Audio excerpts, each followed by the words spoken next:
Okay, the next speaker for this session, before going for a tea break and seeing posters, is by Professor Evelyne Bischof. She is actually a longevity medicine physician and working at human longevity, but she is also a professor at Yangtong University of the School of Medicine. I know Evelyne because we were Zooming every Sunday to build the Longevity Medicine Society. So I think we have a very good relationship. You're a fabulous doctor. So if you want to learn about longevity medicine in practice, please get in touch with her. Evelyne.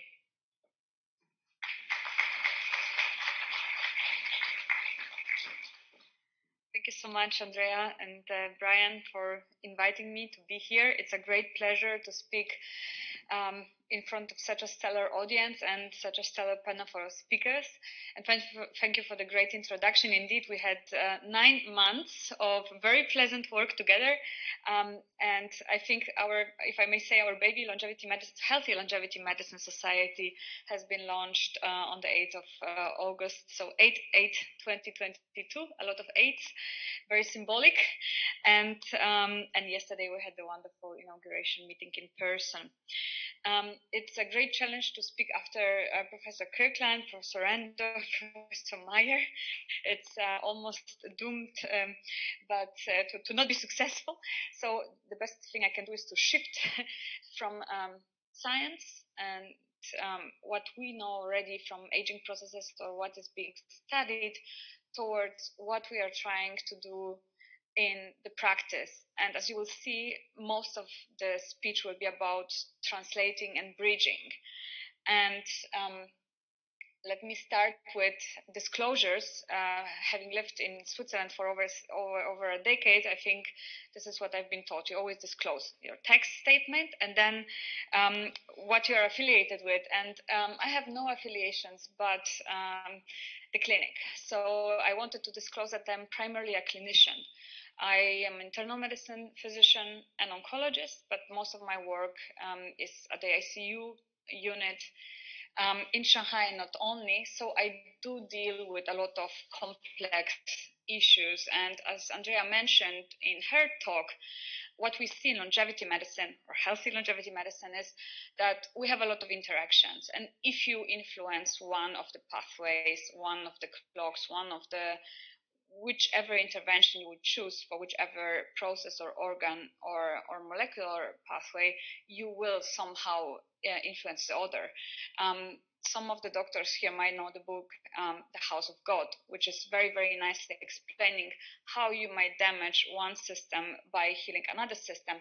And this is, I think, why we really need to learn how to work together with other disciplines. And for me, healthy longevity medicine is the most interdisciplinary and also multidisciplinary discipline, because only how to work with other specialists in medicine, but also public health physicians, industry, computational science experts, and geroscientists. And talking about the other part of my life, longevity medicine, yes, I'm also affiliated with longevity patients. I'm leading some of longevity patients and seeing their complexity from a little bit of another angle. So I'm looking at the data and trying to bridge somehow this, as I call it, sick care and healthcare, stolen terms from other experts. But basically what I would like to convey in this talk is there is connection, and there is not a typical division, and we can bring longevity medicine into the standard healthcare as we know it from now, and I think vice versa is also very important. So I actually enjoy doing the squad between University Hospital. I'm affiliated with Switzerland, where I was trained and born, so it's a very peaceful environment, and bridging it with now Shanghai, where I'm located, and longevity medicine, which is a little bit more complicated and still in a phase of maneuvering through a lot of highways. Now, when I'm thinking about longevity medicine, I'm repeating this slide continuously. I will forever. For me, longevity medicine is a run, is a marathon against time. So as a physician, we always have to learn and being updated on our field. But in longevity medicine, it's really a double speed that one has to put as a physician in order to be updated also in all the other scientific evidence on the way, and also the computational science, as I would like to mention in a moment.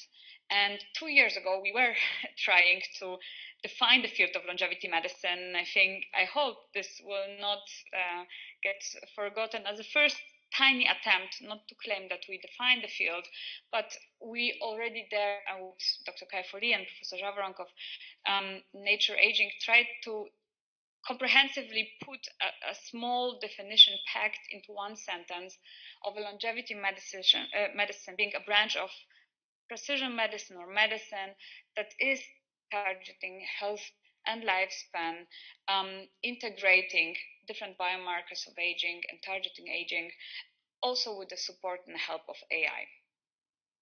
And now we have the new definition, which you just heard from Dr. Maier, so I will not repeat it, but I like it very much, and I was very, very grateful and honored to be in the room while this definition was being developed. And now in longevity medicine, as I mentioned, it's a constant learning and translation that the physician should be doing, but at the same time, our patients are learning so fast. And I think it's our task and our responsibility, accountability as a physician, to also educate them in the right sense. So it's very important that we convey the messages from the neurosciences, but at the same time use and encourage the patient to collect their data and build some sort of their tertiary digital layer and combine this human intelligence and artificial intelligence to work symbiotically together and create a very fruitful for the healthcare cybernetic collective programming. Now, when we are looking at the timeline of the evolution of medicine, we have some of the highlights, antibiotics, the coincidental great discoveries. But when we are looking at the last 2 decades, I think we have a massive exponential or even faster growth in terms of revolutions or evolutions that happened in medicine. And I would like to just point out around the time of 2015-16, where you can see that a lot of innovation that we are using now or trying to use in the science of longevity medicine and also in the clinic happened. And why is that? And I believe it's because we've had the tools that helped us to first and above digest the amount of data that we have retrospectively or biobanks, and the data being extremely multimodal and heterogeneous. So ranging from all the omics through the systems, organs, tissues, epigenetics, psychologic components of health. To put all those data together from cohorts and retrospective studies or biobanks, which were surely not extremely clean because there was no systematic collection, into something that will give us trajectory and objective functions such as biological age or actually individualized, at least population-wise individualized targeted intervention and therapies is something massive. And this happened mostly because we had the tools of deep neuronal networks, but also other AI-based tools of using the data such as federal learning or transfer learning. So all those things were totally foreign to me as a physician. In my time, I'm not exactly that young, taught in the school. What I'm seeing now with my students in China, and I'm very impressed with, they are intrinsically autodidactic in that field. Everybody is learning machine learning on their own while being residents and working. Amazing. So what we are seeing is, I think, something very, very great if we direct it in the right path. We still have the reactive medicine or the sick care. We are treating diseases, and I guess this is not going anywhere for a while, hopefully at some point of time, but still this is a very important pillar that is also probably teaching us longevity medicine. We have prevention, early, secondary, tertiary prevention, that has been there for a long time. And I think it's important to mention that longevity medicine is not only prevention medicine. It's a valid argument to say prevention has been there for a long time. So longevity medicine is something that is taking a step even more ahead, where we are actually preventing the risk of ever developing a disease, or at least that's the overarching goal that we are aiming for. I know that we are not there yet, but hopefully at some point of time. And moreover, hopefully we will not only be able to identify those risks for a specific individual at a specific point of time, but also mitigate and hopefully also eliminate those risks. So again, translating what we know from sick care or working with patients, especially with older patients, we know that there is a huge discrepancy between the healthy aging and the frail, poor aging with low quality of life. Quality of life is something that is very, very important in longevity medicine. Unfortunately, I do not have enough time to talk about it, but it's a very big component. But we know that we have a huge discrepancy. And how do we actually also then triage those people within this gap? And moreover, do we actually treat people who are younger? So I think this slide and the next one will be the quintessence of my talk. So in a patient journey, in a normal, what we have learned so far in a normal life path, we're being born and it's working. We're being born and we are being guided by a physician, usually pediatrician, assessed in a range of chronological age, what we have learned, case and the ranges in the hospital, and then we are achieving a point of our life that is called, or that we called, the peak performance or the optimized performance. So this is how we are shifting the gears towards optimization of the health span and actually trying to have the person at their optimized biological age at that specific point of time.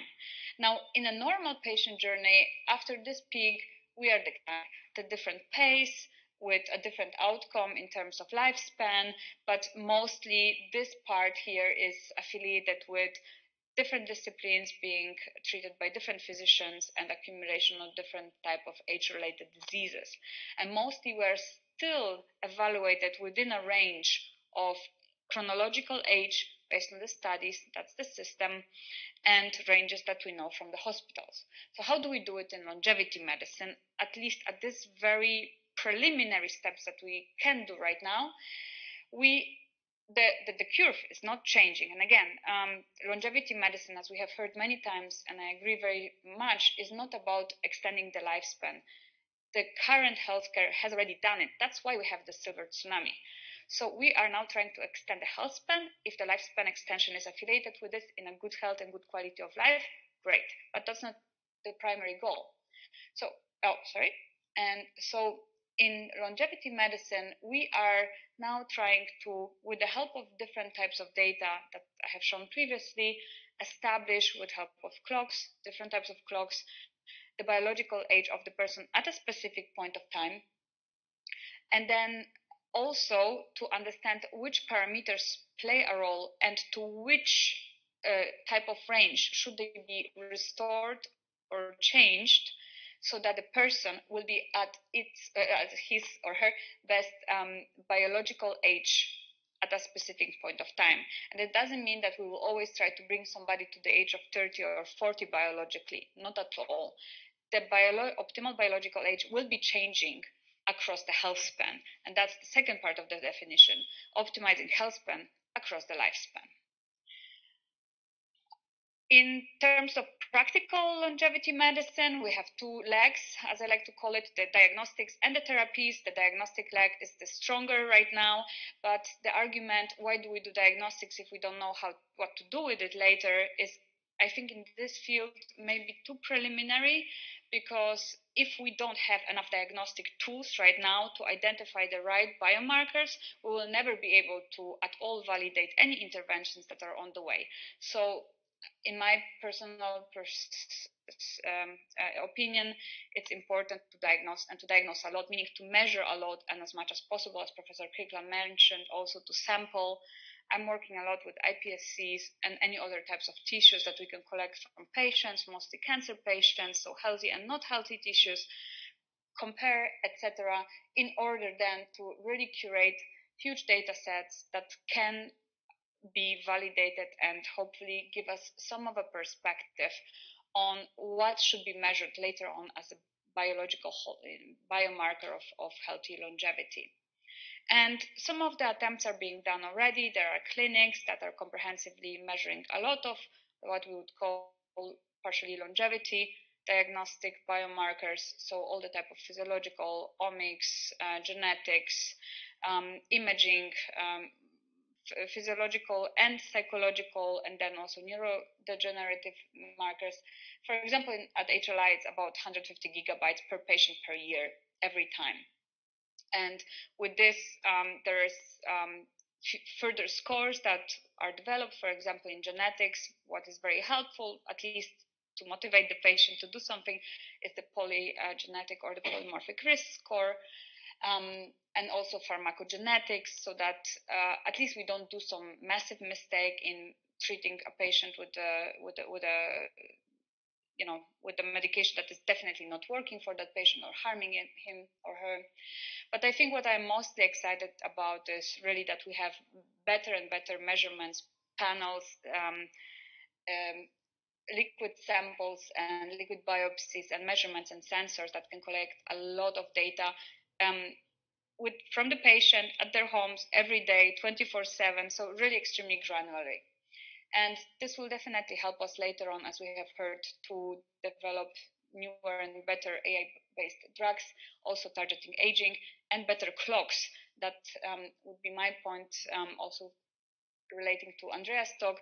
We have different pace of aging at different systems and different organs, and we are aging at a different pace. So I guess at some point of time, it will be a dream come true to have different clocks that are measuring the pace of aging in different systems and different granularity.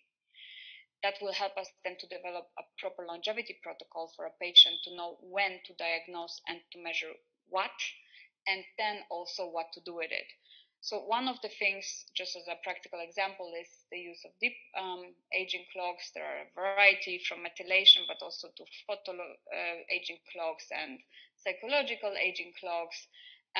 All the digital ones that are very, very easy to use and do not require pretty much any sampling that will be outsourced. And as I mentioned before, it's very valuable to measure the chronological age and biological age for patients who are, for example, overmotivated. So this patient was actually trying on himself a lot of longevity interventions. And when we measured his biological age, we actually saw that he's biologically pretty further aged than his chronological age. So it's not good to self-experiment also on the current interventions. Get advice of a physician. And this is just an example of how a longevity plan at this very moment, that's really, I understand it's a very, very small percentage of what we can do and we will do in the future looks like. So it does involve supplements and measurements and a protocol and granularity, and it's very much individualized. So that realistically, what we are trying to achieve is not to rejuvenate and -10 biological years, but actually to keep a patient at the best biological age across the chronological span. I will skip a few slides as we are progressed in time. So just to show you that it does include nutrition changes, it does include daily measurement of body composition that's possible right now even at home, of course continuous glucose monitoring with good outputs, and then of course tracking of patients' progress so that the patient can also have a feedback, quantifiable feedback of what is going on, including the sleep improvement and apnea phases, and targeting also biomarkers of neurodegenerative health and mental health. And we are having a good panel, both liquid panels and quantifiable MRI-based panels on measuring the brain age and brain biomarkers. I would like to conclude with saying that geroncology is something that brought me into the field of aging.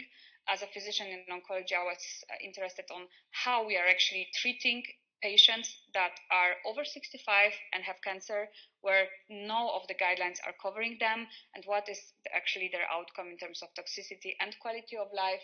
I'm very happy that a lot of those pathways of mechanism for aging and cancers are interrelated, and that first centers of gero-oncology are being opened across the world, like in Shanghai this month. And another passion is to educate physicians. So we have published in Lancet about how to educate physicians in longevity medicine.